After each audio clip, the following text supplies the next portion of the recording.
Everybody comfortable? Yeah. Get your ass up when I'm talking. Hey, take it easy. It's showtime. It's showtime. Yeah. Feel the magic and soul of the YBs. Yeah. Welcome to the show. Day 2. All right, it is time for That Davis Show. We are back another week breaking down anything sports, maybe a little bit of the realm outside of sports, even sometimes social justice, but we have no social. Well, you know what? I do have social justice here, and it's going to be in the off-top segment of the show. My name is Kenneth Davis. I am your host. Follow me at That's Davis. You know my man to the the left of me right now with the long hair. He cut his sides. But that right here is for charity, everyone. He's donating. All right. So guess what, charity? 12 inches coming right at you someday. Whoa, dude. Pause. Pause, man. What? Pause. That's the length it's got to be to donate. Come on. His name is Ryan Bukoveski. Follow him at Ryan B. Ski and Ryan B. Ski 1 on Instagram. Scott, I would say guys, but Ryan, let's go off top. Off top. I'm leading off. Ooh, Tim Anderson? Of course. Well, I would have picked up that slider, that breaking ball. Okay. Tim. That's, Tim and that breaking ball. It's like, whoa, Tim, right? Like they're hitting with the changeups lately. Oh, so you're going full Jose Abreu. Okay. Oh, now we got it. All right. My first off top is the one, the only. Mr. stays putting his foot in his mouth, but still brings in top flight recruiting classes. Dabo Swinney, head coach of the Clemson Tigers. Dabo recently came out and says that he doesn't believe in Black Lives Matter as a political party. So let me point that part out as a separation, because to a certain degree, I'm more about Black Lives Matter as Black Lives Matter than being behind necessarily the organization. So I'm taking no swipe at him at that. But he went on to say that he's apolitical. But after saying which means he doesn't participate in politics, everyone, if you don't know the definition of apolitical. He then went on to discuss how he's voted Democrat, Republican, Independent, and wrote in names, sign-in ballots of people that it wouldn't even matter because he didn't like either candidate. So also he just threw his vote away, which is his right by being an American citizen.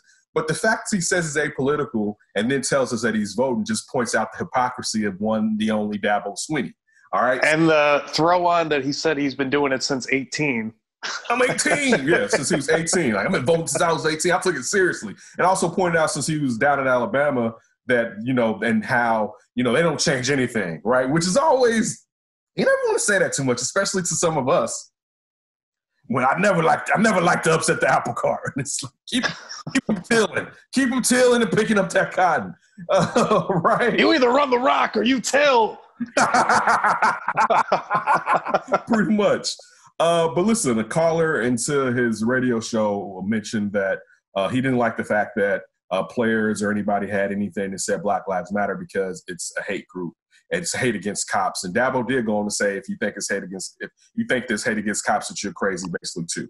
My thing with Dabo is this. He still hasn't done a full mea culpa in the way, to me, that Drew Brees did for what he said in the past and then what he said before the summertime about not taking a knee and how he felt about it, because both his grandfathers served in the Great War, which a lot of our family members have served in plenty of wars. I have several, to say the least, and have family members that are serving in the Army or the armed forces, I should say, right now. So it's not just something that's Dabo. All of us, even people that want our rights to be enforced, have family members that have given up their lives, given up their bodies to serve this nation of America. All right. But my thing is, Dabo still hasn't just come out and been like, you know what, my past thoughts all the way were incorrect, and I can see the closed-mindedness of what I was saying. Like he still wants to toe the line to make those people happy. And my only issue is, yeah, you can toe that line, but the people, and this is my problem, that you should be trying to make happy are those recruits, because those are the people that you're trying to draw in. But he doesn't really have to, because since Clemson wins as often as they win, people are still going to send their kids to him to try to get the best option to perhaps get to the NFL. So it's not going to really come to haunt him until people start really putting fire to him to make him have to agree with the thoughts of the people that he uses to boost his salary every few years after they get to or win a national championship. So that's my problem with Dabo Swinney. You make so much after the blood and sweats of black people, but you kind of understand what they're going through in America, but not fully understanding it and fully acknowledging it because you don't want to upset the good old boys. And to be honest with you, fuck the good old boys. That's my off top. That's the first one. Rage and hate. Go ahead, please. What are you about to say? Well, I like how you said toeing the line. Like, this dude, read his transcript, anybody that hasn't seen it. He's going just back and forth on everything. Like, oh, I don't agree with this, but at the same time, I'm definitely for everybody. But if you're against, and then just over and over, garbage. And like you said, man, just talk about, I hope his players feel disrespected right now with what he just said. I hope so. I hope especially when that black quarterback, after Trevor Lawrence leaves, can really put like, you know what? I'm not going out there today, son. Right. Or like, How about you put a sticker of BLM right on the Clemson paw on the side of the helmet and be like, take that, Dabo. Steam out of his ears, top pop. All right? Totally. Steam, top pop for Mr. Independent Dabo Swinney. I got to give him a little credit, though, too, because usually he uses the Bible as his little scapegoat for everything, but he couldn't figure out a way to get the Bible into this one, so he switched it up. He used some different excuses out here. He's like, you know what? I got to keep this fresh. I can't just keep blaming Jesus Christ on everything. Dang it! So listen, my next off top. Off top? It's time, of course, after the season, but it's time for Rick Renteria, the White Sox manager, to escort his ass on because I'm tired of it. All right. And this goes back to the Carlos Rodon, putting a Carlos Rodon in a few days, 4 or 5 days ago when he just came off, was just activated, him and Aaron Bummer. And Rodon in a high-pressure situation as a relief pitcher. He's been a starter. He hasn't been a relief pitcher since his rookie season. Wet the bed, basically. So that, I mean, again, rookie has plenty of these, but I'm just talking about this last week.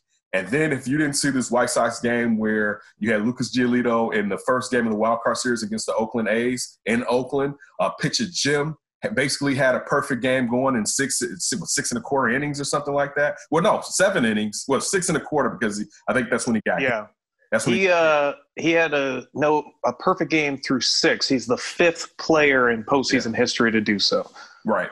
So again, listen, it was fine with him leaving them in after he gave up that base hit. That was fine. But when they came back, and it was the 7th or the 8th. It was the 7th. When they came back in the 7th, and Lucas sat there and had that one man on base, then he got a second man on base, and sat there, and Rick Renteria came out to talk to him. Lucas told him, you know, everything's right, just trust me. Listen, I understand what Lucas said. You shouldn't have because this is the playoffs. This isn't – listen, you can't really do this, and I again brought this up a lot in the post-game show on NBC Sports Chicago.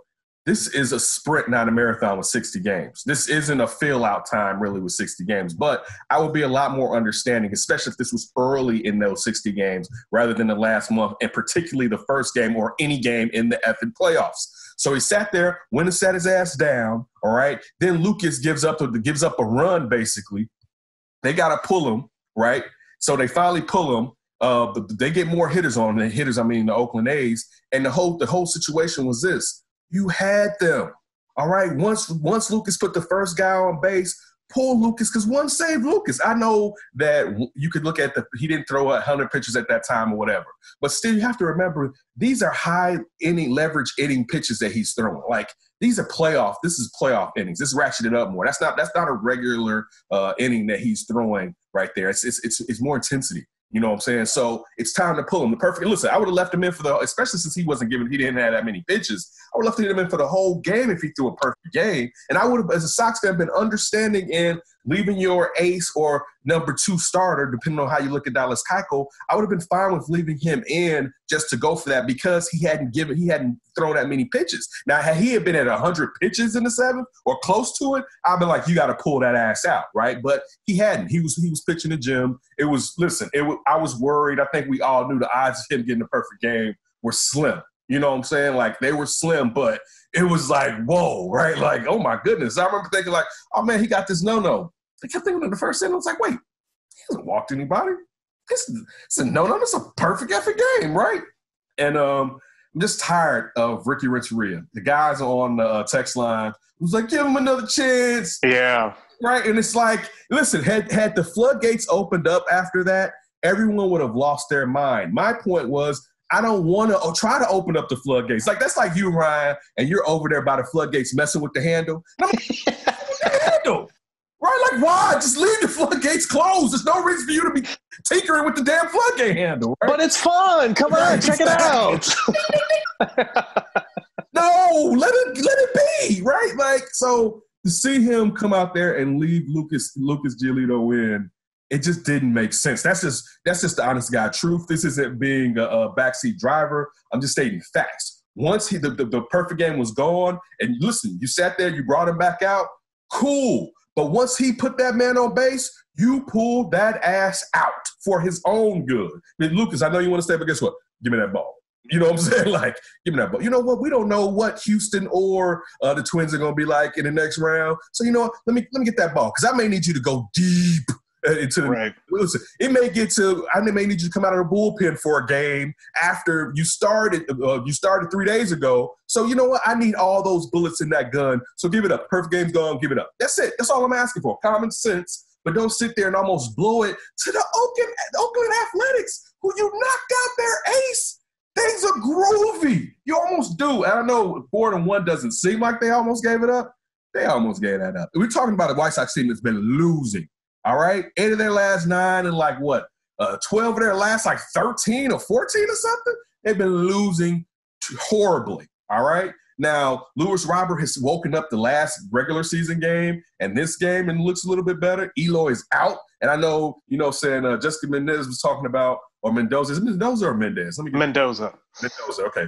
Mendoza. But we're sitting there talking about, look at this team without Eloy, and of course they can hit bombs without Eloy. But you don't want to be out here without Eloy. So again, stop playing. Like let's not take this. Let's take this as serious as what it is. I guess is what I'm trying to say, and that's my last off top. Yeah, what was kind of interesting to me in that game, because I'm with you. Like, you get 6 perfect innings. Don't worry, you have to be cute in the regular season and give the guy a perfect game. Like, you got Crochet, Bummer, Colomé. Let those dudes do what they do, and that is close out innings and high leverage situations. You got your 7th, 8th, and 9th guy right there, and you could just really mix it up. And the other fear always sometimes when you leave a guy in, it's always that 3rd appearance, and that's when they were starting to hit him a little bit better. They were getting an idea, especially, hey, you've only played your geographic division. Like, no one's gone west, no one's gone east. So these two facing each other, the A's don't know what the White Sox are like. They didn't play them at all this year. Mm-hmm. And so you don't want to give them any kind of opportunities where they see a guy for the 3rd time, he starts hitting them, get him out immediately and put in those guys that kill it, like I just said, in Bummer, Colomé, and Crochet, and let them finish that thing. Now, my only pushback would be this. That with Giolito, because I thought the same thing with what you were saying, but his pitch count was so low, I thought it was fine to leave him in there and go for the perfect game. If his pitch game was if he had a lot of pitches, if he had thrown a lot of pitches, I would have been like, no, forget that perfect game. But there's another thing. We don't know who's going in that 3rd game, and chances are you're going to need that bullpen to go deep. So I was fine with you know what? Because we don't know what with Keuchel. Keuchel may only go 5 tomorrow. So you may need the bullpen then and for the 3rd game. So it was cool if Gio was going to eat up a couple innings because his pitch count was so low. So that was fine. But once he had a man on base, you could have pulled him out. You brought him back for the next inning. All right. Once he got 2 guys on base, it was time to go. All right. Like, you don't listen, this is the playoffs. Don't play with any of these teams. Right. The 16 teams have gotten in this year, but don't play with none of them because basically everyone's been 500 or, slightly above 500, even though there's some teams under in there. But everyone's been average or slightly above average. Don't tinker around with anybody, man. The parity has been excellent this year. If you enjoy parity like the NFL for the MLB outside of the Dodgers, basically, and some parts of that year of this past year, San Diego, and even you can say slightly the Sox until this last month. All right, but outside of that, and the Cubs at the beginning of the season when they just took off at the beginning of the year. But outside of that, it's been a lot of parity. So don't play around with the Oakland A's. And then again, I don't know if a lot of people remember this, and I know that they don't have Mulder, Hudson, and Zito. White Sox don't have a good history against the Oakland A's. All right. Especially in Oakland. Yeah, they have a very bad Oakland A's history. And again, I know that's ancient, but don't play with Billy Bean's team, all right, and Bob Melvin. Just keep them sleepity, all right? It's not enough. Right. I got to see Trevor Simeon, who last year was in the MVP race, and we looked at it as like, get his ass, just trade his ass away. Like the damn money ball. You don't need Marcus Simeon. Moneyball, how do you find them? Right? Like, I think that guy can be an MVP. We over here like, shit.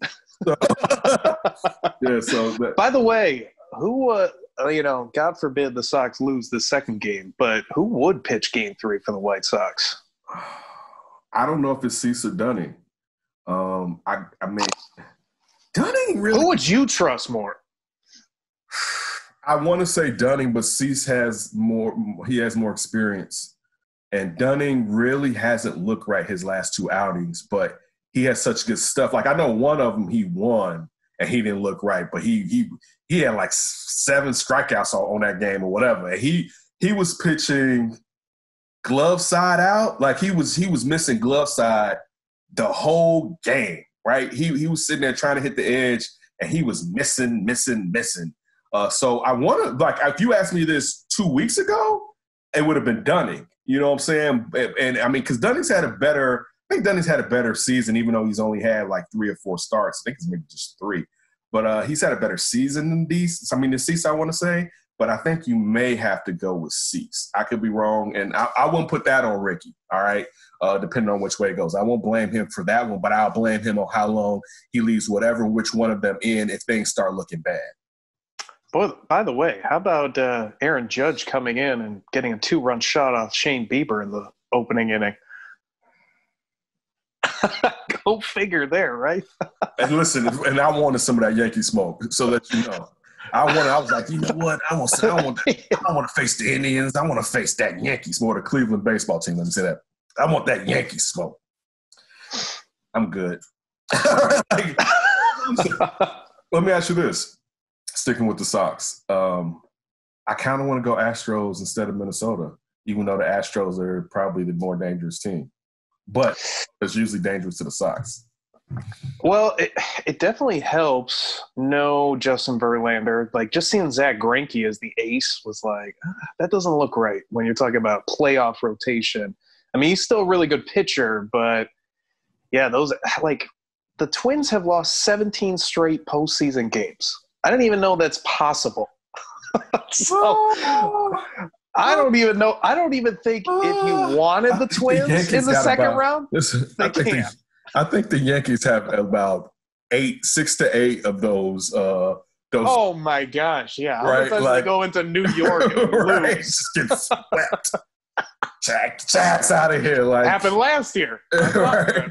Yeah, I think the Yankees. Listen, they may have more than that. Like I know they ran against the Yankees at least 2 or 3 out of those series that they just got their ass handed to them. Like, just straight sweeps. Not even like, stole a game. Yeah. Now we go to game 4. No, we're done after 3. They sit atop in the Big 4 sports. I didn't even know the Blackhawks were in that until they was like from 75 to 79. They had lost like 16 straight playoff games or whatever. Oh man, but that's like when Makita and them were all old, and you know what I'm saying. So it was like, right or done rather. So yeah, that one. Yeah, is it because Nelson Cruz is too old that they can't get past the 17 straight? I'd rather have him than Edwin Encarnacion right now. Oh yeah. Well, at least Ricky, we'll give him credit there. He didn't put Edwin in the game. I'm surprised he'll be there tomorrow. Don't even worry, he'll be in there tomorrow. We need that bat. That enable bat. We got to get him in there. Listen, all the times they didn't play Engel this year, where it was clear that you should have him outside of Mazzara. Like, it's better to have a better defender with speed. Like, that's the thing, too. Wouldn't it make more sense if basically, you got Nick Madrigal, who's a slappy hitter, right, who I nickname Worried because he always has a worried look on his face. And then you have Engel, and you sat there, and neither one of them are particularly easy outs. Why not play them? Because, one, you're adding more speed to the damn lineup. Everyone does not have to be a bomber to be in the lineup. We need guys to get on base for the Bombers also. And you also need good defense in general. So, like, especially in the playoffs. Yeah, so, like, dude, like, Mazzara can relax. All right? Let Adam Engel do his dizzle. I definitely would. Listen, I will say this, that Lurie Garcia, I think there was a catch in left or two that he caught that I don't think Eloy Jimenez would have caught. I will say that. I do think there were two. So I was happy he was out there, but I would like to see Eloy back in the lineup. Perhaps he's going to have to do a little DHing. You know what I'm saying? If that foot gets a little bit better, you know what I'm saying? If he can sit there and go around 3 times or whatnot. But it'll be good. Listen, if it'll be good if they win tomorrow and they can rest Eloy. And hopefully Minnesota breaks that streak so that that can go to the 3 games and get the Sox at least a little bit more time to rest Eloy and all their players before entering the next series against either the Twins or the Houston Astros, also known as the Cheetahs. You did that? You start like trash cans back. Oh, my God. I couldn't help. This is a Meatball Cub fan moment that I had today watching the Sox game when they showed Keuchel. And I was like, this asswipe. I remember when he was like, oh, we Astros are going to have a hangover after our World Series. I remember I don't know about those Cubs. That was fun. Oh, wait, we cheated to get there. I forgot. That's how you prevent hangovers. It's like, baby, what we going to do? We going to cheat. Yeah. Let's use that trash can. No wonder he felt confident about year 2. It's like, what? We're cheating at a major league level right now. There's no way we're going to go back into the scum. Some of the greatest cheaters ever. All right.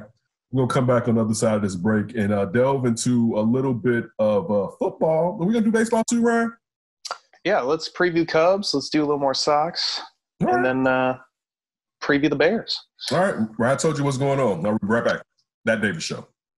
Starters in line for the decisions in this game. Davis puts one up in the air. Way back in right center. And goodbye. Home run. There's one. That Davis Show's time to get to the meat. I'm going to preview a little Cubs baseball. Maybe talk some more Sox, and then we definitely got to get into some Bears. A little bit about this past game, and, of course, Nick Foles being inserted, but also we really want to hit up on that Indianapolis Colts and the Fountain of Youth, hopefully rejuvenated Phillip Rivers before the Bears get all up on the top of that old bolo tie wearing MFer. I got Phillip Rivers. I'm joking. I know. I was like, what? That's our guy. I know. Listen, he's not my guy. Listen, with Nick Foles in, he's not my guy this week, all right? Mm-hmm. If Mitch was in, he'd still be my guy. I still want the Bears to win, but now I really want the Bears because now there's a chance that perhaps that they can get in the playoffs and score some points. I don't know. Maybe. Let's get into some Cubs, a little bit of Cubs baseball. Ryan, this is your team. All right, so what are your expectations going into the playoffs? Well, very scared about that offense still. They looked, I guess, better that last week and the weekend with the Sox, but I'm not going to say that all of a sudden they're a good offensive team. They have been really bad in the month of September when you look at the total numbers. I like that Hendricks is starting game 1. You could go with Yu Darvish, but I kind of like him with a little less pressure, and I feel like he would be better in that game 2 situation. Hendricks, very familiar with closing out teams, very familiar with starting playoff series. Not that Yu isn't, but I'm sure he just seems like a little bit more consistent, a little bit more, I should say, consistent in the big games, in those playoff games. The other things I like, Chris Bryant seems very mad, which I love. I was going to ask you about the cursing. I love it because it equaled some home runs. So hopefully that keeps going because, I mean, that's really the thing. The Cubs all year long, they've made it because a lot of the ancillary pieces have picked it up and they got really solid pitching from you and Kyle Hendricks. And then the rest of the guys went through stints of some good pitching.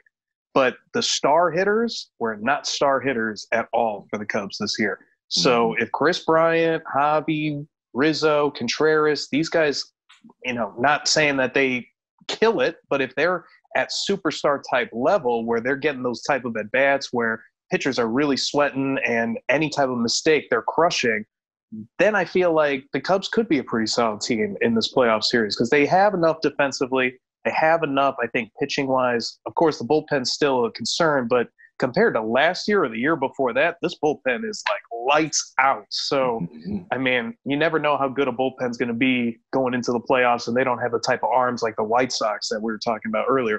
But that doesn't mean that they have nothing there either.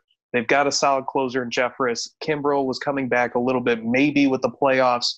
He gets another groove too, but he was really solid at least to end the year.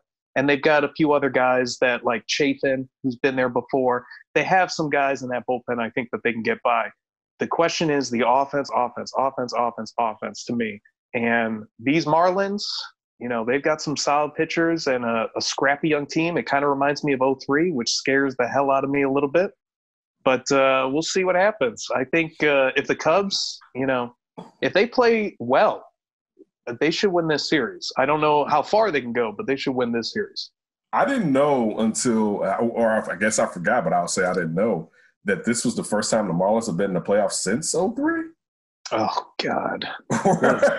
What a dark October that was. Like, I was like, when I saw it the other day, I was like, wow, that's a long, I mean, even though the Sox, it was 08, but just to think they won it all and that the two times it seemed like they tried to rejuvenate them, the last one being that Ozzie Guillen team that had Mark Burley on there and Dee Gordon and all those guys when they were like, we're about to buy us a title like we used to with the Marlins.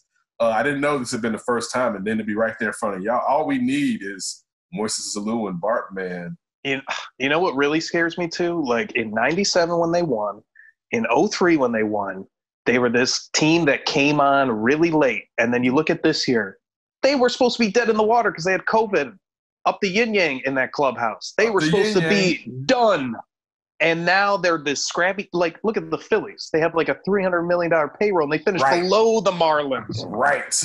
Are they getting hot at the right time? It's definitely scaring me a little. Like, at least with the White Sox, like, those A's, they never win in the playoffs. That's the one positive. These Marlins, they get in there and they seem to win. It seems like. Right. This is start to get hot. Well, hopefully, who would they match up with if the Cubs win in the next round? Who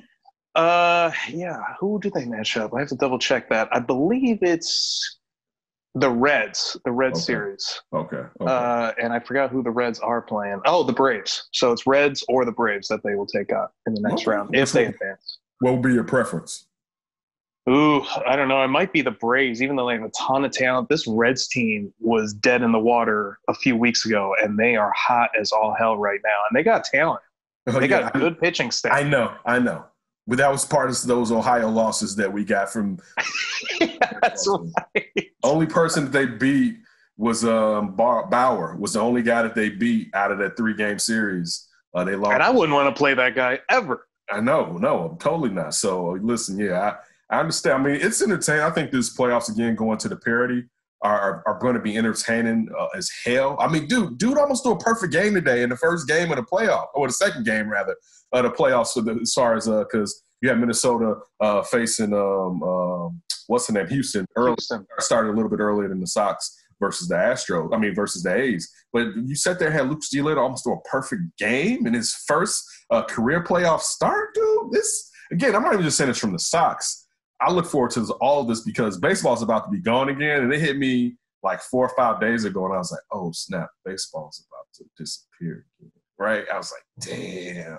And basketball's it's basically on its way out. LeBron's about to win the title. I know. Right? Basketball's over already. All right. And football, we don't even know how bad COVID is going to affect football, right? Like, we know the Titans are on the sideline, but the NFL is saying we are going to play that game. So we'll see what happens. yeah. So like that. Now, when we start seeing that happen, even though like all our teams, like really lucky enough, the White Sox and the Cubs really avoided all the kind of COVID situations that a lot of other teams had. Now, the White Sox had Yohan Moncada. He had it before coming in, but still no one caught it during the season. So perhaps the Cubs were the only team that didn't have a COVID, a person that contracted COVID at all. Like, pretty good stuff from them right there. Yeah, I mean, the only person if you're the Bears, better make a call up north. I mean, they just had their pitching coach catch it, but no player. Right. Yeah, so it's Tommy Hotovy. Outside of that, no players caught it. So, yeah, hopefully, like you're saying, the Bears can do the same thing, even though football being a collision sport, especially in the trenches. I mean, y'all just in front of each other. Like, dude, after 3 plays, y'all just all out there huffing. Like, I mean, you're just there. Like, I was sitting there watching what's the Atlanta Falcons with Grady Jarrett, the defensive tackle. Yes. Right? And I saw, like, I think he maybe sacked Mitch. And he got back to the line. I said, he is not going to try this play because he is gassed. Right? I was like, he's going to grab a guy and do like this, but there's no way after what he just did, he can get back to the quarterback again. And you know how people are like, man, you're taking a play off. Yes, sometimes you have to take a play off because you're gassed. Just like when you see like a receiver, I forgot what receiver it was. I think it may have been a Bears game. I don't know if it was Riley Ridley. No, he was inactive. You know what? No, not Riley. I said Riley Ridley. Oh, Calvin? Yeah, Calvin. That's what I meant, Calvin. But it wasn't Calvin. It was, I believe it was last night's game between the Kansas City Chiefs and the Baltimore Ravens where, and I don't know if it was Nicole Harden or if it was, I don't know who it was. It was one of the receivers, though, I want to see for KC. And after he ran all the way down there, I think he missed. He didn't catch the ball. He went to the sidelines because what should he have in him? I mean, he's gassed, dude. Sometimes, right? I tell people sometimes you gotta rest. It's just the truth of the matter. Sometimes, and it's not like you're running in football; you're sprinting the entire time. You're using all the speed that your body will give you. Y'all, your quick twitch, right? It's a burst. You know what I'm saying? It's a burst. Yeah. So you're not just, oh, man, let me just use 75% here, and then I'll use 55 on this one, and then 95 on third down. Well, one thing I guess I wanted to just quickly get your opinion on. We got a lot of road teams winning. How do you feel about the no fans in the playoffs? This is really going to change things, do you think, or not at all? You answered the question. It's no fans. I mean, I think Jessica Mendoza was on point during the Sox call today against the A's. With saying that a lot of these young players, they don't feel as much pressure as they would if you had fans like that, especially in Oakland. I mean, anywhere, but especially Oakland, or even for instance, like the game with Dallas versus the Seahawks, where if the 12th man was there, it wouldn't have been that close, probably. You know what I'm saying? Hell no. Yeah, the roar, the crowd noise, you can't even get the call out. The receivers may not even know if you've changed anything. You may have to go to a quiet count. Like, dude, so, yeah, it definitely changed. Listen, we saw it in the bubble with Warren for Indianapolis Pacers becoming just – before he met up against Jimmy again, becoming a stud, basically, as far as during the bubble, how he was dropping 50 like it was going out of style. Listen, I look forward to seeing what – and, again, I'm not saying that he's totally like that. I look forward to seeing – how Murray's going to play for Denver next year if there's fans out there again, compared to some guys when there's all the fan and all that noise and all that pressure of having all those eyes on you. Some people it affects and some people it doesn't. So I think that's led to there's no home. I think you're implying this. There's really no home field advantage right now. You know, now outside of playing in different parks, and you may know better angles at your park than, of course, a visiting team does, especially if it's not a visiting team that plays in your division, so they don't get that many games to kind of learn how to play in your park. Yeah, there's an advantage that way. But as far as the crowd noise, the intensity, I don't think it's that much there. I mean, definitely I think they know they're in the playoffs, but I don't think it's anywhere as close to how it would have been if you had a packed stadium of roaring fans and beating drums and people cursing and swearing at you and living on every pitch. Yeah, I agree. And by the way, I wanted to correct myself. 1 o'clock for the Cubs tomorrow, 2 o'clock for the White Sox. And by the way, Jessica Mendoza, I corrected myself. I mean, when you told me it was 1, I knew it was 2, but I wasn't going to do that. Well, yeah, you should have raised hell on my ass, but that's fine. Go ahead. Jessica Mendoza. Jessica Mendoza picking the White Sox to be the AL representative in the World Series. And you sat there, you had Teixeira. He picked the Sox to win the series against the A's. You think it was a couple of those people on ESPN MLB countdown that picked the White Sox. But see, the Sox are a sexy pick because of them bats anyway. You know what I'm saying? By the way, you should get in on Vegas because I think Vegas had the A's winning this thing. They did. I think they're overrating those Sox, or underrating, I should say. But you know what? I know that line isn't the same right now. If I tried, I know they don't have the A's winning that series right now, Ryan. You're right. I should have got in there earlier. But the A's I know they're tick. Like, I know they're not. Oh, whoops. We have the wrong game here. No, Bill Johnson, he's fired. That betting line has changed after that loss. All right. Listen, if I went and saw they still had the A's slightly above and the Sox are up 1 game in a 3-game series, you damn sure I'm putting a few $100s on that.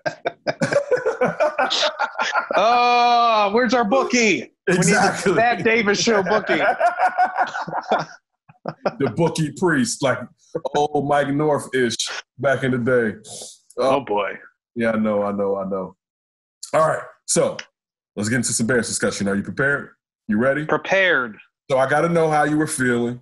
We got to revisit this last game against the Atlanta Falcons in Atlanta with that terrific dome, that stadium that they have. Listen, I'll tell you this, though, Ryan. If you play in a stadium a dome stadium, that crowd noise, that filtered-in crowd noise still works. Because sometimes it was loud in that building. I was like, damn. Yeah, I agree.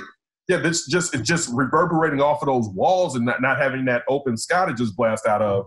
But yeah, so the Bears winning the game. Then me and Ryan told you they was going to have to score 30 to win. They was going to have to get a lot of help in that. And the Bears wanted to score 30 if Mitch Trubisky had stayed in the game. I mean, and I don't even feel like I'm lying when I'm saying that. I think it's the truth. He may have got you 20, but he wasn't going to get you. He wasn't even going to get you 20 probably. But if he got you 20 or 30, that's in pure garbage time when the game was completely over. Great point. But you sat there, Matt Nagy flipped early and put in Nick Foles. Nick Foles didn't look like a world beater, but he looks extra confident, right? And that was the thing. And he was trying to use all the weapons. I do feel like him and Jimmy Graham have been plotting on this since they both signed those contracts. Right? Like, I'm telling you, I wish I could check their text line or hear their phone calls. Because I'm sure Jimmy was like, listen, when they put you in, look for me. Right? Like, this little effort, he's looking at me sometimes, but he's not look like when they put me in, when they put you in, look for me. But listen, Nick Foles, he looked good. He almost had 5 TDs out there. He had 3, but he almost had 5. He should have had 4 because I think, and I'm not just saying this from bias from being a Bears fan, I think Allen Robinson's shoulder was down, so I think that should have counted as he caught that ball before having I agree. ripped out from him by the cornerback. But Nick Foles made what we've been worried about as far as this defense not being as stingy as it was in 2018, that you were going to need more scoring. He showed us a vision of the scoring that we need, but also which will keep that defense off the field, which will give them more energy going down and perhaps make them more opportunistic because now you have Chuck Pagano who, quote-unquote, loves to blitz. He can send those guys without fear of if we get burnt, Mitch can't go back and get those points. But now knowing that Nick Foles is in there, and this was a point that Sean Sierra was bringing up, now knowing that Nick Foles is in there, you know what? Let me go ahead and send the kitchen sink real quick. You know what I'm saying? Because Nick can come back and get the 3 that we may give up right here, get the 7 that we may give up right here. So it's going to be good to see how the Bears look moving forward with a really competent quarterback that knows what he's doing and has moxie. Listen, he came in that game, and I swear he was doing this. I was like, damn, this dude has been such an ultimate backup. He knows the first thing I got to do is be cool and calm. He was like, yeah, man, I was like, his swagger is on 100 right now. And being in that situation in Philadelphia twice, he knows what he has to do when he steps into this role. And the first thing is to make everyone feel like you got them. They don't need to worry. We're in good hands. Just listen, relax. I got you, baby. Listen, have a drink. It's okay. Nothing weird's going to happen here tonight. No. Let me soothe you. Exactly. You can get a massage, Akeem Hicks, right? Like, we got it, baby. We got it. Your arm got messed up. Let me get that elbow a little bit, right? Give me a sack while you're out there, big man. Exactly. So, yeah, for me, I don't know. Like, I was already done with Mitch, but I guess I gave him maybe that 1% chance that maybe he could put it together. But that first half, I was done with Mitch. Officially 100% over with, because if you can't score on that defense, I said this, like, you might have to rethink your profession if you're a quarterback. Like, that defense was so ripe for scoring. They give up so much. And Mitch, I even said this to the girlfriend. I was like, when you have a quarterback problem, when his best skill is his feet. Not throwing the ball. And then came that 45-yard run. And it's like, all right, that's the one good thing he can do, I guess. And then he throws that interception. It's like, all right, that's enough of this crap. Like, I totally agree with Matt Nagy. I was on Nick Foles' watch basically every halftime so far this season because he looked so bad.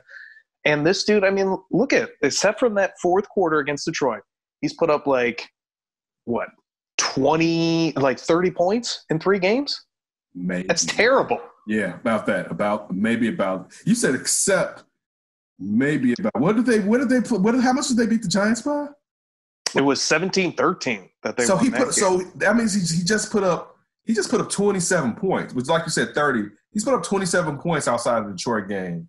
And that's as many points you should have put up in one game. All right, and you probably should have won that game, and that's really old NFL compared to this one's past happy. But yeah, dude, it was beyond time.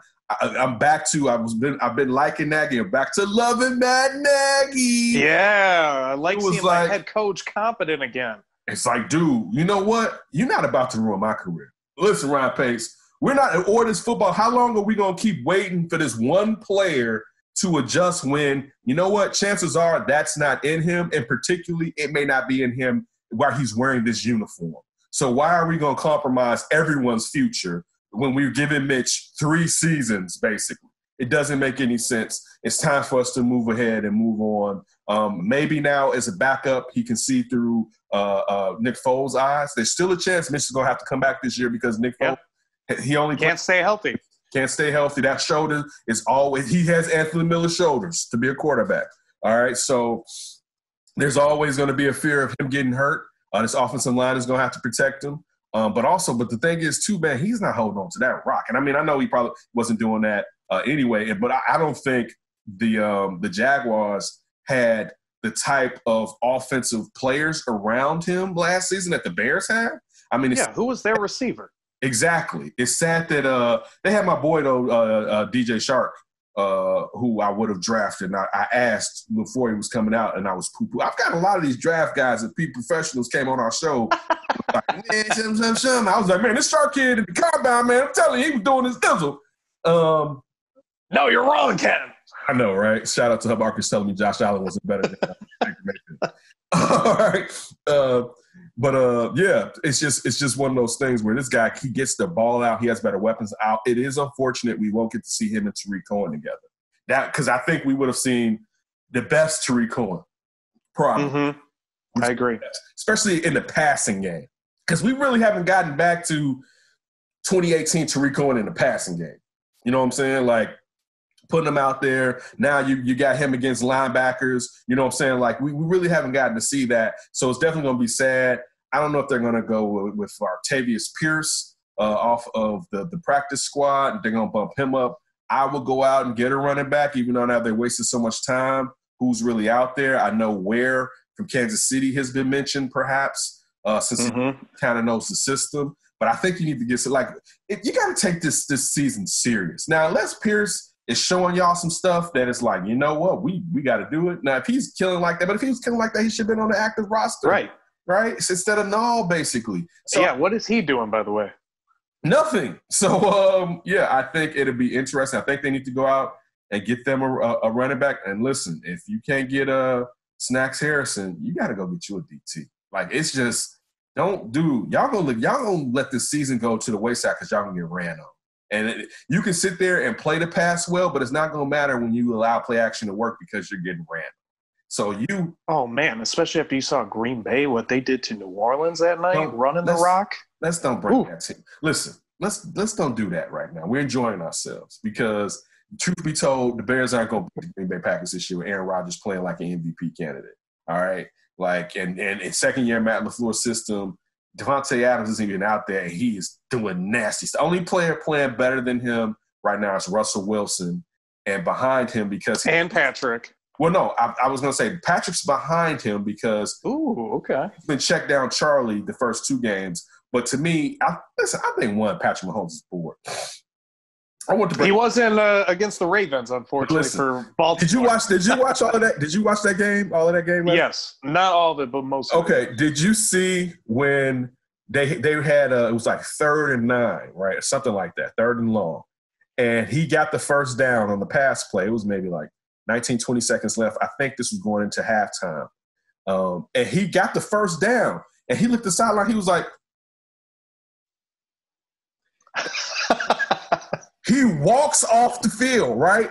He sends the kicking team out himself, basically, right? He got the first, right? They had 20 seconds left, right?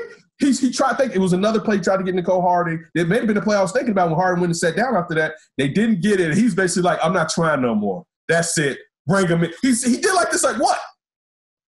What? Right? And I said, let's go, Andy. I'm like, Andy, this is bad business. Because it's like, listen, he's baby goat. I love me some Patrick Mahomes. He is cocky. And I think the undoing, and I don't mean it's going to be the long-term undoing of the Kansas City Chiefs, but I do think the undoing is going to be that that's his team now. Right? I think it's going to take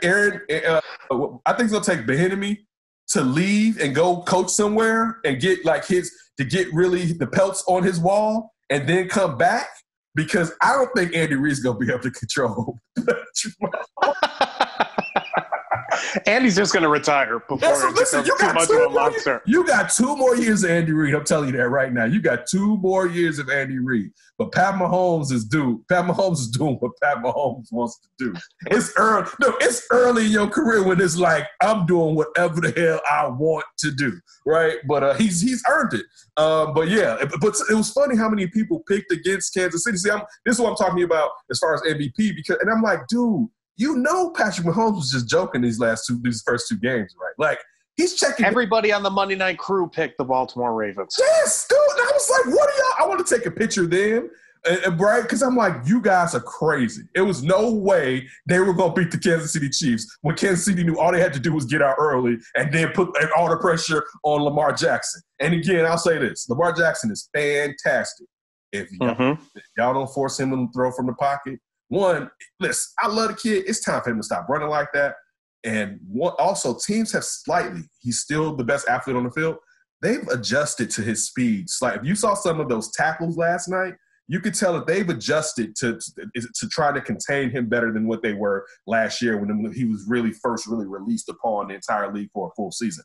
But yeah, getting all the way back to the Bears. And with Nick Foles, I definitely feel some comfort. I look forward to this Indianapolis game. I think we're sleeping on that defense. It's funny because I heard some people before the season kind of condemn Indianapolis defense, and I'm like, y'all know they got like studs over there, right? Like they're sweet over there.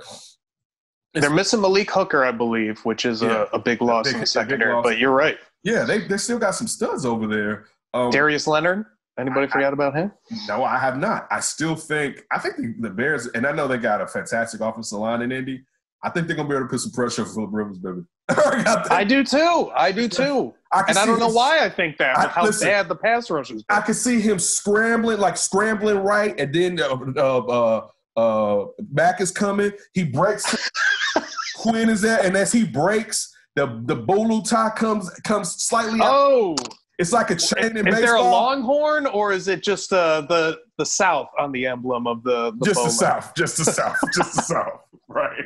Then slap like, dude. I don't think the Bears lose until Tampa. Now I could be wrong, but I don't think they lose until they face Tampa. And I think there's a chance they could beat Tampa. But I don't, especially if Chris Godwin may be out. I don't think the Bears are going to lose to Indianapolis. This is how I feel. I think the Bears defense. Listen, I think this may help the Bears defense to play better because I don't think we've talked enough about how they felt about having Mitch up in there. And that doesn't mean they don't like Mitch. You saw players walk up to Mitch. I saw Khalil Mack did. I saw Kyle Fuller do the same thing, right? Even though if I was Mitch, I don't really want y'all to talk to me right now.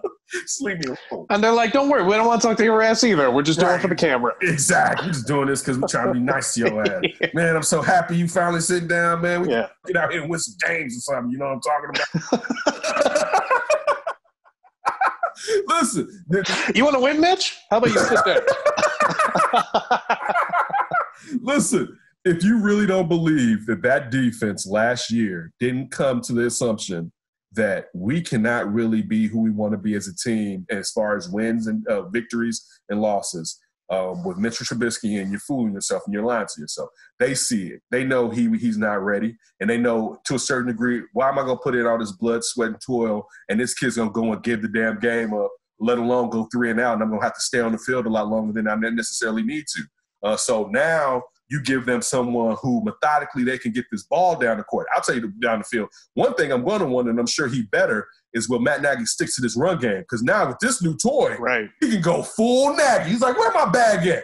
I'm going in this bag deep, right? Like full. Boy, I'm about to have so many passing. Right? It's like a pop-up book. They're just flying out of the playbook as soon as he opens. He's had it locked under a suitcase because it's ready to spring load. Right. We got Mitch. We can't.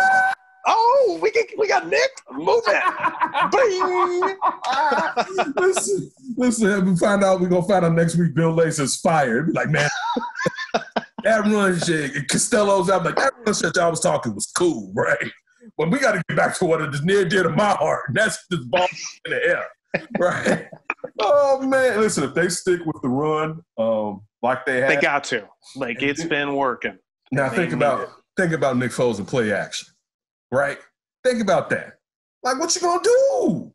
And Nick loves RPOs, and you can't run RPOs if you don't have any type of run game. Correct. And that's again back to your early point. Too bad Tariq is in here because Nick RPOs with Tariq, oof. That could be some killer stuff. Would have been that. But again, happy Tariq Cohen got paid that. Yes. Because he wouldn't have got it if he would have got hurt right now. It would have been a lot less.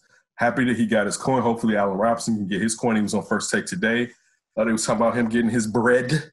Hopefully he can get his bread, even though the receiving corps had a bad game the beginning of this last game. So I put some of that was hindering Mitch from necessarily doing what he needed to. The receiving corps didn't have a good game down there. Mooney did not have a good game this past game. But that happens. And the good thing that they got out of it during the game. We didn't have to wait for another game for them to self-correct. They did it this game. So the Bears look – if the Bears would have won, if Mitch was in there, we all know that they wouldn't have won, they really still would have been an extremely faulty 3-0 team. Oh, my God. They'd be the worst 3-0 team by far. I still think they are the worst 3-0 team. But I think you can maybe argue a little bit now. Okay, I'm not arguing. I think they're valid, though. I think they're a much more valid 3-0, and they don't completely agree. Before it was smoking. It wasn't even smoking mirrors. They just lucked up that they played injured Giants team and a beat up Lions team. By the time they got to the third quarter, the Lions were beat up. And they lost all their secondary guys. Galladay was fifth, sixth string. Galladay was hurt already out of that game. So, again, I just think that this brings a tad bit more legitimacy to this 3-0 team. And hopefully, but I do think they should be 4-0. If they play like they need to play, I think they can beat the Colts. You know, so I agree. They get out to Phillip Rivers the way that they need to get off Phillip Rivers and make sure that Taylor doesn't really get off. I think they can. That's the big key to me. Can you slow down that run game of the Colts? Because, Atlanta gave up 26 points. I don't remember anyone putting a prediction of the Bears game where they were saying that the defense was going to hold Atlanta under 20 points. So it's like, yes, they did not play the greatest defensive game, but the pass rush looked better. Yes, the run game wasn't great, but you take away a couple big runs from Gurley and that Hill guy. Yeah.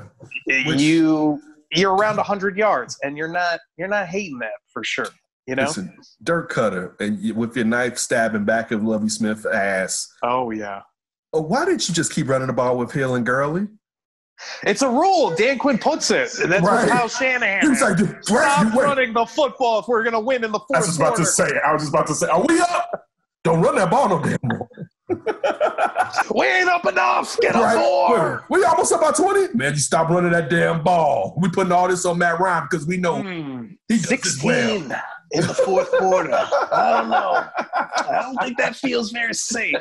Matt, throw it downfield. Dude, as soon as let's say that Dan Quinn, Raheem Morris, and our man Dirk Cutter had no faith in Nick Foles.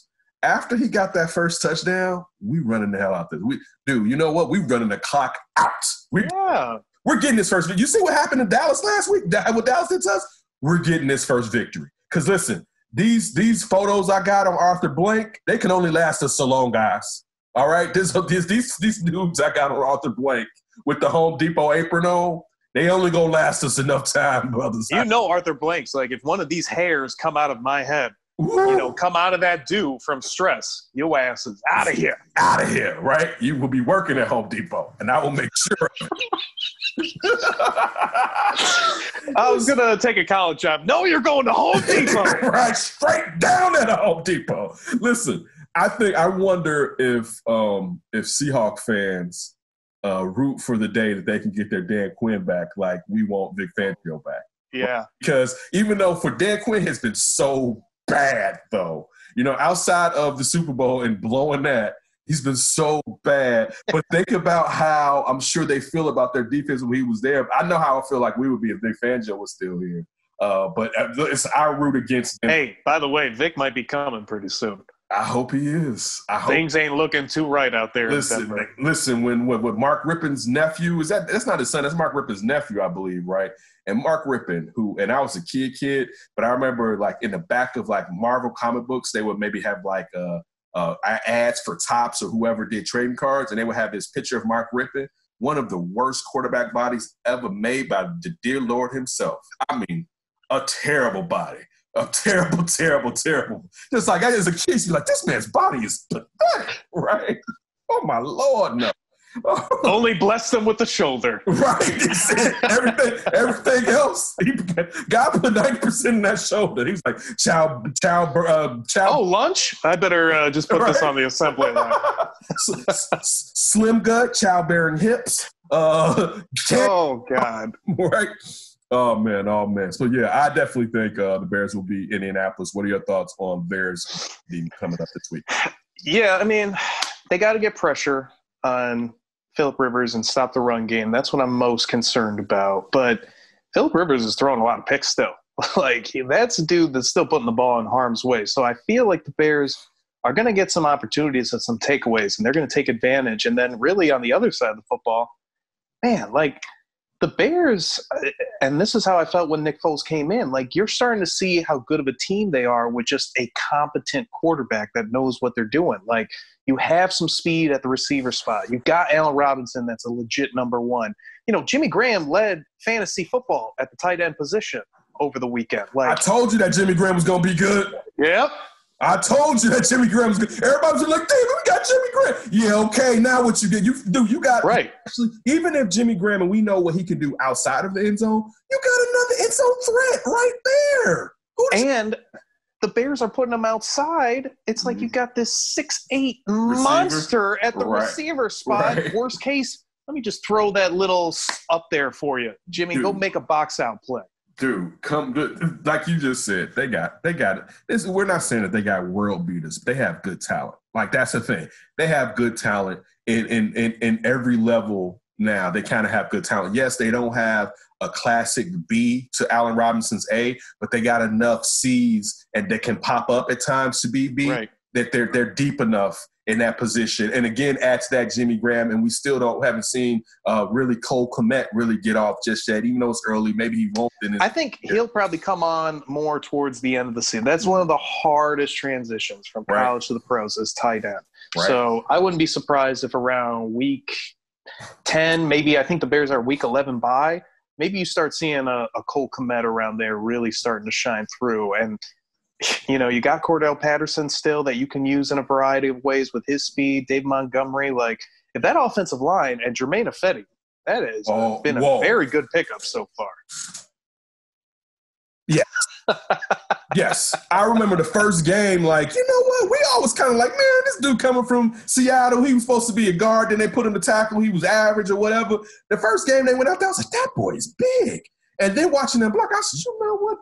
He's going to work at guard. Yeah, he's going to, especially with Bobby Massey next to him. You've got road graders on that right side. I was like, listen, that Ryan Pace, that wasn't a bad pickup. All right, I'll say that. But now this year, after you draft our boy, in the round, you got to Mr. Lance. You got to go get a tackle. All right. Can we be done with Charles Leno? Like, when I saw that holding call again on him, I'm like, oh, don't tell me this is how it starts all over again, like last year. It's time to get in a competent young tackle into this. But if that offensive line can hold up against the Colts front, I definitely like the Bears' chances in this game. I think they're just as talented. I think they're healthier, and they're playing at home. Like, even though we don't have fans, it's not the same. But I think you're riding high. You're playing at home. You're feeling good if you're the Bears right now. And sure, the Colts are feeling good, but you just want the Jets. Big whoop. Yeah, I mean, Sam Darnold is just killing them, and Adam Gase just needs to. Oh my God! bury his face in the sand. Who gets fired faster, Dan Quinn or Adam Gase? Especially also, Dan Quinn has the Packers on Monday Night Football. That's a good question. I don't know. I want to say Adam Gase because I feel like Dan Quinn should have been fired already. So it's a feeling that I was waiting all day. I was looking for the notification. You thought you was gonna get the Doc Rivers? It's like, he's waiting. Like, we was like, listen. When the Clippers lost, I turned after. I said, man, that man's so fired. It's sad. She said, that's just so sad. She was like, but they were supposed to be here in the playoffs. Mind you, she's not watching basketball, but she's like, but they weren't supposed to lose. I said, man, that brother's so fired, it don't even make sense. When you saw that yesterday, it was like, yeah, I bet. Listen, as an organization, you couldn't keep him. I'm sorry, y'all. And believe me, I root for the Blacks. But as an organization, he had to go. We got to see. Listen, before I start, I would still trade Paul George. But at least let me see what I can do with a better coach. But I don't trust Paul George. But he had to get out of there because that collapse, man. Hey. He's supposed to coach us out of that. How about he hasn't gone farther than Vinny Del Negro as a Clippers coach? No. Oh, come on. That alone should get you fired. He's the greatest Clippers coach of all time. I mean, literally, his record speaks for he's the greatest Clipper coach. But, I mean, Doc, if you give Doc a hand, he usually can do it. But that hand has to self-govern. You know what I'm saying? So when you had KG there with Paul Pierce and with Ray Allen, KG and Paul Pierce was regulating everything. So you really didn't have to worry. And you had Tony Allen on that. I mean, think about the kind of guys you had on that team. The players hear all that. Kawhi's too quiet for that type of action. You know what I'm saying? And in a way, you had the guys before last year who, when Tobias Harris got traded, carried you to the playoffs when everyone thought you were trading Tobias Harris so that you wouldn't make it to the playoffs. You had that team versus the new guys who you were overload managing. Kawhi needs it. I don't know about PG. You were low man, and everybody wanted to still feel special. And people didn't show up to the bubble in time. Cats going to get them some wings. And again, is it terrible? No, but it just shows what you think is very important and what you feel is not important. You know what I'm saying? And that team, they didn't play like they felt it was important. There'd be a lot of guys on there. There'd be a lot of guys that'd be looking for another place. As I said, and it's gonna sound terrible. If I was Steve Ballmer, I would have walked in that locker room like Donald Sterling. All right, I'm just telling you, it would have been bad business. I would have been like I would have got back to the plane before the players, just before, and I would have tossed all the True Religion and all the gold chains that Montrezl Harrell had on that damn thing off on the tarmac, like, you ain't coming back with us, all right? You and PG. I don't know how you get into L.A., but it ain't gonna be on this private plane right here, buddy. I swear for God, right? I'll put my hands on one of y'all. All right, like I'm just being honest with you. That's how disappointed in this team that I felt like, man, it's gonna be good to see these two teams in the Western Conference Finals, and you blew the date. Like, how did you blow the date for all of us, right? You were up 3-1, right? It wasn't like it was the series was going back and forth. You were up 3-1, and they had full control of the games moving forward after 3-1. That's what I was about to say. Even, dude, you had a chance where you were 3-2.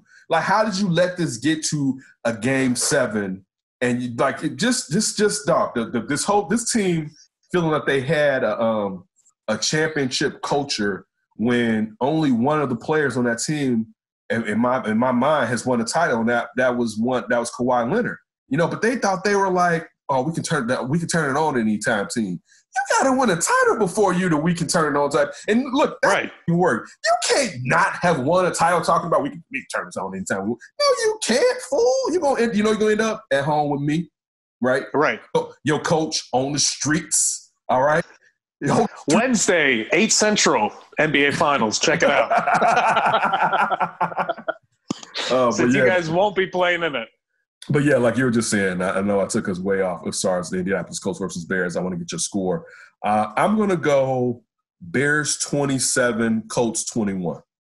I like that. I was going to go Bears 27 too. I'll go 23 for the Colts, though. I think it'll come down. I'm just going to go with what it's been like. It's going to come down to the final possession because that's this Bears season, apparently. I want to get away from that.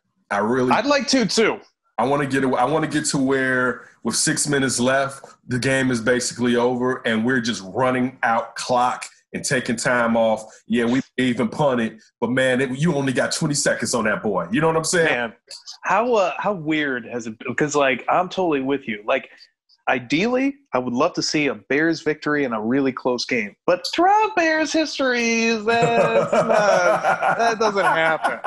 And to get 3 of those in a row to start the year, like, what? That's crazy. Man, I'm with you, though. I'd like to see the 6-minute, like, ooh, I'm laughing and planning on the next game afterwards. Like, oh, Dallas, Seattle, who's playing? Who's in and who's out? Not just, like, breathing every play. Like, oh, my God. Totally. So, listen, I had sat there after I was in the kitchen, and I was like, damn it, something. She's like, what? I was like, man, they down 26-10 and Tariq Cohen just blew out his damn knee, right? Oh, my God. I was so mad. Right? I'm just like, oh, my goodness. Anthony Miller just drops that 4th and goal, perfect pass, laser touchdown. I'm like, oh, my God. Dude, and for them to – listen, and the crazy thing is this, and I know me and you and Kyle talked about it Sunday night. With 4 minutes in that game, I was like, damn, the Bears are about to win. Because it was clear Falcons was like, we the Falcons, y'all. They thought they weren't. It was like, they were for the whole game. Like, man, we out here doing our thing. It was like, man, we the Falcons, man. We're about to lose. Yeah. And it was like, you could see it in their face. And it was like, the Bears are about to be, they're self-imploding. And Nick Foles is out here doing his dizzle. I'm like, oh, my God, the Bears scored a touchdown. And that defense is getting 3 and out after 3 and out after 3 and out. Right. So it was, like I said earlier on, it was like, damn, they're about, and I'm like, they about to win this. Like, I was like, damn, this is crazy. Right? Like, this is crazy. So thanks for that early Christmas present from Matt Nagy. All right. And yes. We transition to a little bit of up for grabs, and then Coast our asses up out of here. That Davis Show. Direct snap. Henry. Jump pass. Oh, trickery. Davis. Touchdown. All right. Last segment of That Davis Show, and it is the most important segment on the show. It is Ryan's segment. And it's called. Oh. Yes, sir. Yes, sir. Me? With the fresh cuts. Look at that cut. Show them the sides. Oh, my me? goodness. Look at that. Look at that. You can't even take all of that. You can't handle all of that. All that action. Where's my boy to fan me down? I need that one right exactly. now. Where's the boy? It is time to go with Ryan B. Ski and go for Up for Grabs. Ryan, what you got for Up for Grabs? Let's keep the Doc Rivers Lord. More dialogue going. I just want to know what you think his best move is moving forward. Is it taking Houston, Philly, or taking a year off and just doing broadcasting? Taking a year off. I'm a year off guy usually. I'll say that. I think you need some time to decompress, but I don't know if he would have the option to be the coach of these teams. But this is twofold. Because of his name, there's a chance that Doc Rivers can always get a good job. You know what I'm saying? Especially leaving and doing television, so he's present. And you still know, like, there's nothing bad. Like, he's a really good coach. He's not a great coach. He's a really good coach. You know what I'm saying? He's good for the culture. But I think you have to have a lead dog player with him. Kawhi's too quiet.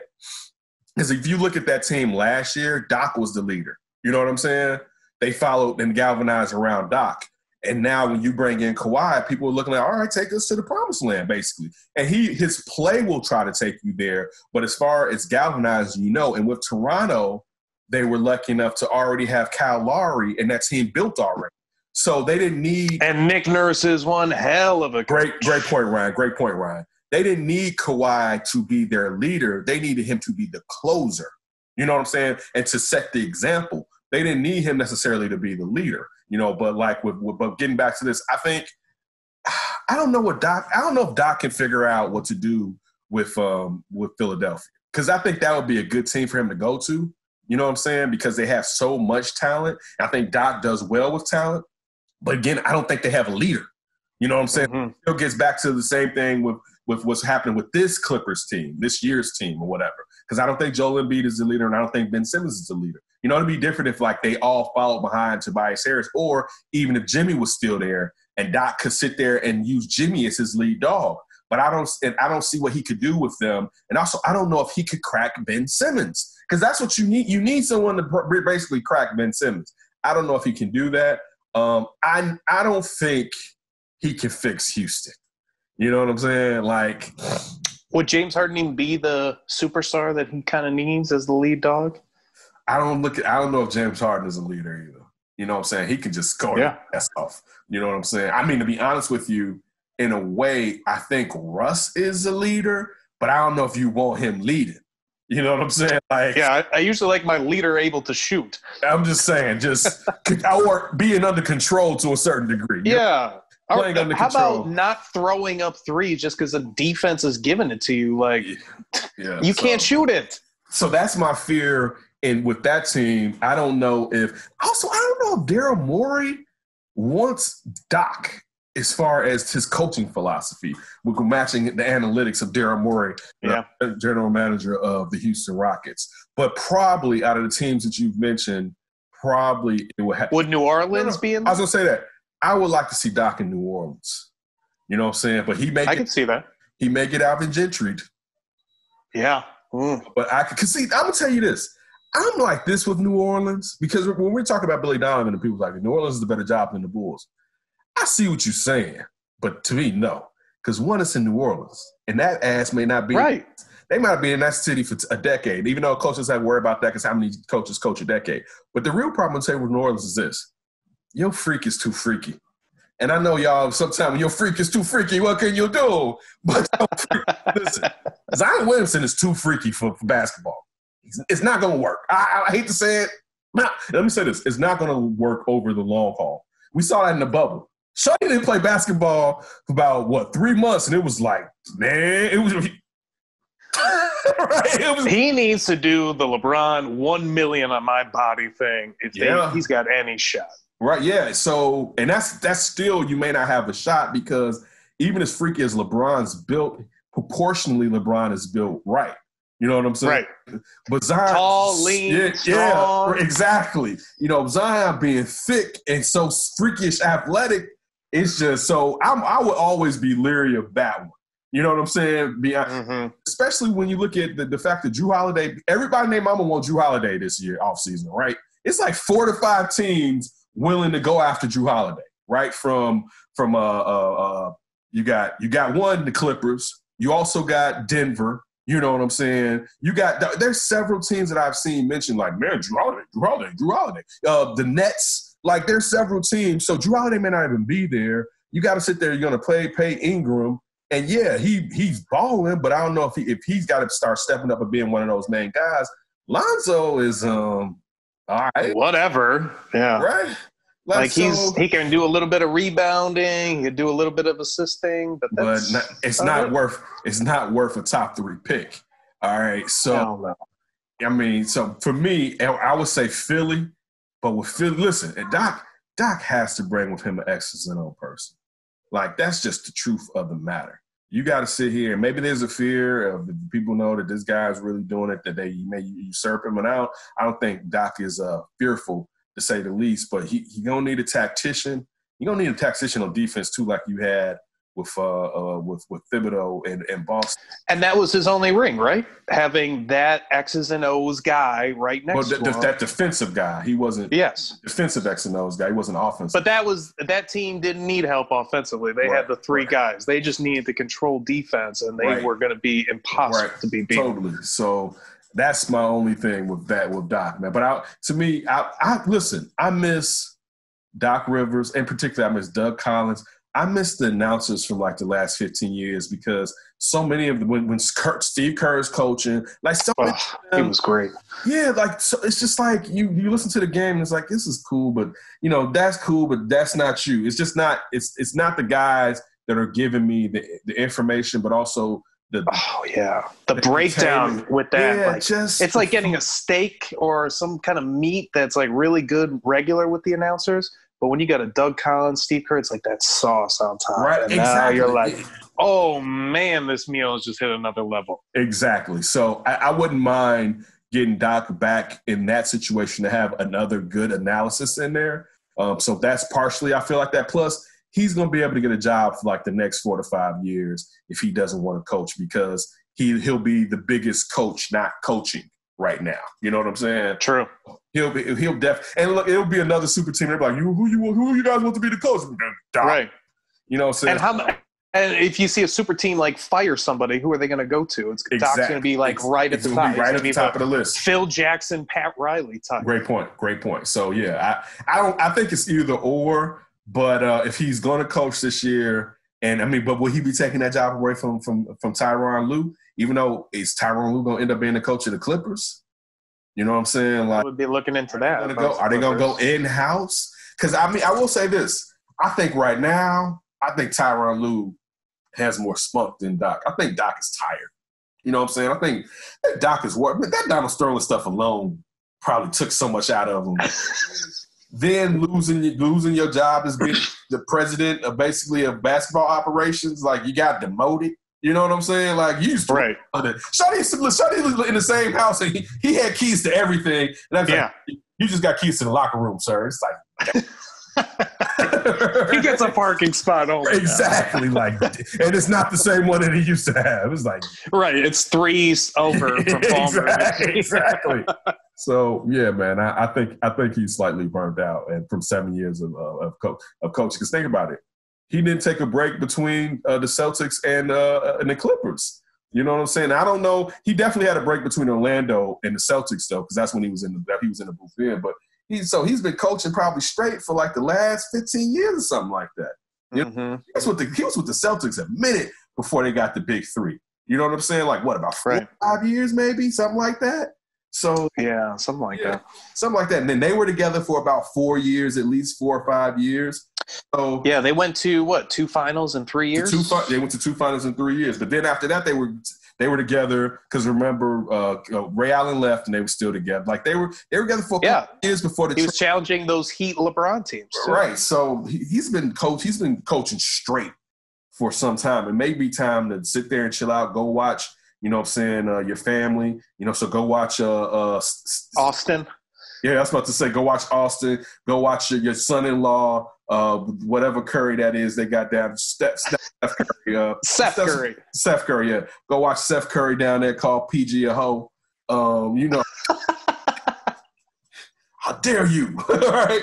Go take a break, man. That's his wife. I know.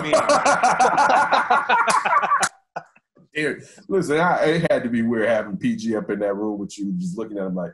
But again, like I told you guys. How about when PG sucked in the playoffs too? Then he's really looking at him. But you know what he's thinking? Like, thank God you're not my son-in-law. Show punk ass. Look, he's like, show punk ass. I already have a basic bitch NBA son. I don't need a second. You put some respect on my man, Austin Rivers. You put some respect on Austin Rivers' name. Austin Rivers has bigger gonads than PG. Period. Don't even get it twisted. Okay. I mean, he's great on that second Don't unit. Yes. Don't even get it twisted, man. He's coming with fire in his loins. PG want to go there and cry and talk about his feelings. Coach, I got a hard 10 minutes for you today.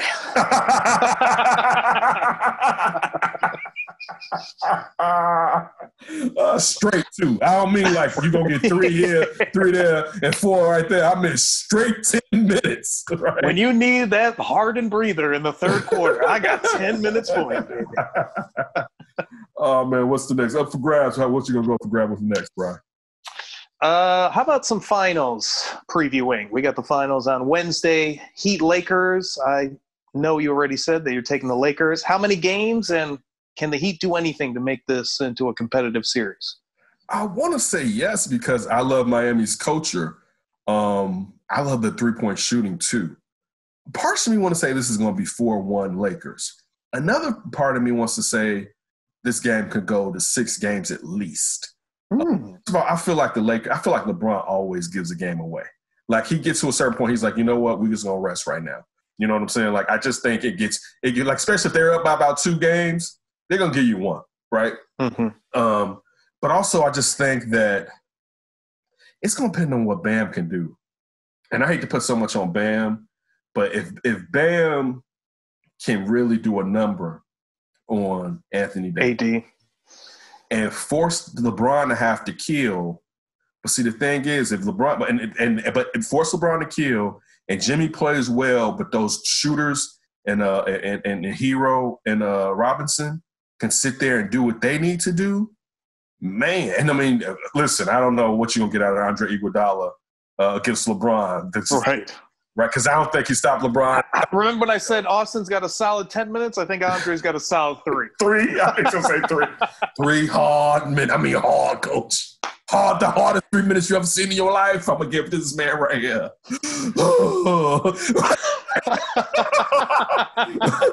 AI in the house. Slap. Yeah. Exactly. The other AI. Remember that feeling? The other AI slapping the court. Come on. Oh, my God. My leg. Okay, that's 2.5. I gave you 2.5, Coach. But listen, I do think, you know what? This is a thing. And I'm saying this to play devil's advocate. If they can get in the Lakers' heads, but I think LeBron's brain is so compartmentalized in a good way now, this ain't kitty LeBron right here. Like, this man, this is a testament. And people could not say it's a knock on LeBron that he didn't come out with a killer instinct. How many players that didn't have a killer instinct grew a killer instinct? Right. That and rarely happens, if ever. And grew it, but also didn't really lose it after he grew it. Where it's like, he's killer here. He's going back to being timid. He's a killer here. No. He grew it and kept it. You know what I'm saying? And actually fortified it. You know, like, you could tell. I agree. He feels about himself now, and he's just – and how he feels about himself, but he knows that he is different from the rest of y'all. You know what I'm saying? And he takes pride in it. You know what I'm saying? Like he basks in that. And before, I don't know if he necessarily would bask in it the same way. So I just think it's impossible to be like, you just let LeBron get too far. Like if LeBron is too strong to let the finish line be right there. You know what I'm saying? Right. I agree. If the finish line was back there, maybe y'all could have got him, but it's there. He sees it. He's too strong for that. He's got a 4th title. All right, like and LeBron doesn't really lose series where he's the favorite that I remember. No, like if anything, it's like, oh, this team is actually capable. What's the last one? The last series that he lost, that he was the favorite. I don't know. I don't know if San Antonio was the underdog in that second San Antonio's finals. Right. That might be one. But I know definitely the Dallas one, they were favored in the. Oh yeah, that's like the last. That's the last one he shouldn't have lost. All right, for sure. I mean, maybe you could say that second San Antonio one he shouldn't have lost, but down in the first one he shouldn't have won. You know what I'm saying? The tip out to Ray Allen. Right, so that's just like the first series, the first not World Series finals against Golden State, where Kyrie was out and K-Love was out, and LeBron had to me one of the best. Listen, if it wasn't the best finals I've ever seen, he had like 3 or 4 of the best final games I've ever seen in my life. Yeah, right. I don't think I saw a performance like that since D Wade. With Miami Heat and Shaq. I think it was better than that. Right, but I'm saying that was the last time I saw one player dominate like that. Hey, you're totally right. And I felt like LeBron should have won the MVP as the losing player like Jerry West did many, many, many, many years ago. Yes. When they gave it to Andre Iguodala, to me, it was a slap in the face. Because it was like, yes. Like LeBron averaged like 38, 9, and 11. Like, what are y'all talking about? That he's maybe the shutdown guy actually shuts him down before we give him the finals. Right. Like, this is just so this y'all just say this because we can't give it to Steph. Right. Well, Andre, you kept him under 40, so we're gonna give you this award. There you go. But yeah, I think it's impossible. But I do think the Heat are the team that will have the best chance to do it because the Celtics wouldn't be able to do it. They're too young right now. You know what I'm saying? Yeah. Like, they're just too young. And you need size. You can't just play this team. Great point. So, again, it depends on Bam. And, man, Anthony Davis is a lot. Anthony Davis has been in his bag. It'd be different if it was, like, teetering Anthony Davis. Right. But he's been in his bag, too. So, I don't know, man. No, I do know. I want to say really the Lakers in 5, but I think maybe the Heat can stretch it out to 6. I would prefer the Heat to win. And I would prefer for them to prove me wrong. Yeah, I'm with you. I think it's probably going to be 5 for the Lakers. At least Miami's in the underdog role, which they relish. So that is good for them at least. But, man, their shooting has to be so on point in this series if they're going to have any shot. I mean, defensively, I think they'll make it tough on the Lakers at times for sure. But do they have enough guys that can just break you down, the Lakers specifically defensively? I don't know if they have that. Like, if Tyler Hero is playing, I was going to say, Tyler Hero's doing his thing, though. Who's stopping him? Dragic is doing his thing, too. Like, Jimmy giving you enough, like we talked about before, because he doesn't need to score 30 from jump to keep that team in the game. If they can keep it close and then it's end of the quarter, I don't like him against LeBron, but he'd have a shot. Talking me into giving the Heat more props. Like the opposite of what I did in the Eastern Conference Finals? Yeah, I mean, because, again, we got to remember. But Ray John is back and he's playing well. Yeah, he is. So that can maybe stop Dragic, but I don't see them being able to stop Tyler Hero. No. Yeah, who's really going to be on him? That's like, what does LeBron have to be on him, basically? Maybe. To shut him down? Who's going to be on Jimmy? Because Jimmy going to try to give you the flux if you take LeBron off of him. And you got Jay Crowder, still a really solid piece that can do kind of the back and forth stuff. Mm-hmm. But I'm with you. Bam. Mm-hmm. If you can find a way to neutralize AD, whether by scoring enough or by defensive enough, then the Heat have a shot. Bam. Yeah, I feel you. I have a shot, but I don't think it's going to be the shot that wins it all. I don't think so. I think Pat Riley's going to unfortunately have to keep that silver. No gold this year. He's going to have to come back next year. He was like, Shuddy got his bags packed, ready to retire. Like, damn it, I got to come back one more year. Especially because he was going to get that title and beat LeBron. Listen, if he beats LeBron, oh my God. If LeBron loses this final. Oh my God. I personally should he even be the second best overall after that point? No, he can't. Melvin, don't listen right now. But Melvin's rooting for the Lakers more than he's rooting for LeBron because the Lakers is his team. But if LeBron loses this final, listen, I hate to I'm a LeBron fan, but man, it will probably be more enjoyable seeing the flux that will come out if he loses this final, man. It'll be entertaining to say the least. Hey, rest in peace, Kobe Bryant, but you might be moving up to number 2 overall. If LeBron moves this. Great point. Great. Oh, the revisionist history will come into play so crazy. I mean, he can't lose this final. It is set on a platter for him. He doesn't even have to go to Miami. Right. This thing. Dude, if he loses this final, boy. Oh. 2 seconds. I mean, I'm kind of rooting for it because the storylines for us doing this, that would be a fun show. I'm totally rooting for it. I'm not even going to lie. I'm totally rooting for it. I don't think it's going to happen, but it would be just hilarious. And I would just listen. It'd be hilarious because I don't even know how it's going to happen. So to see it unfold and how that storyline would start popping out from, this happened. What he didn't do this. It would just be so crazy to see the frustration. Listen, do you know how frustrated he would be if they start losing? He'd be, what man? Just he'd be so upset. Calling out AD in the post-game conference. All this year, Frank Vogel did so well with his job to only end up getting fired because they lost because LeBron. Yeah, maybe LeBron fires him midway through the fight. You go. They'd be like, Ty Lue the coach. They'd be like, Ty Lue ain't even on the stage. Ty Lue the coach. He lives in L.A. Exactly. In the Staples. What's the rules? Let me see what the rule book says. He hasn't moved to Inglewood yet. Get him over here. Oh, yeah. Oh, man. So there's no more for grabs, correct? That is it for me this week. All right. Well, make sure you listen to the Flipping Friends this weekend. We took this week off. One of us was being a lover. And it was yes. Well, you know me. I got to spread love around the world. As you did. You see, I look like Jesus for a reason, folks. So, make sure you check out this weekend's Flipping Friends. We'll drop it on Monday. Probably going to give you a couple of more shows as far as football and bring in some more guest interviews and trying to get some more social justice stuff. Ryan's working hard to make sure that comes to fruition. But just keep on listening and supporting us, and we'll keep trying to entertain you with a little bit of levity and also a little bit of insight. Enjoy us. Please, I hope you enjoy us.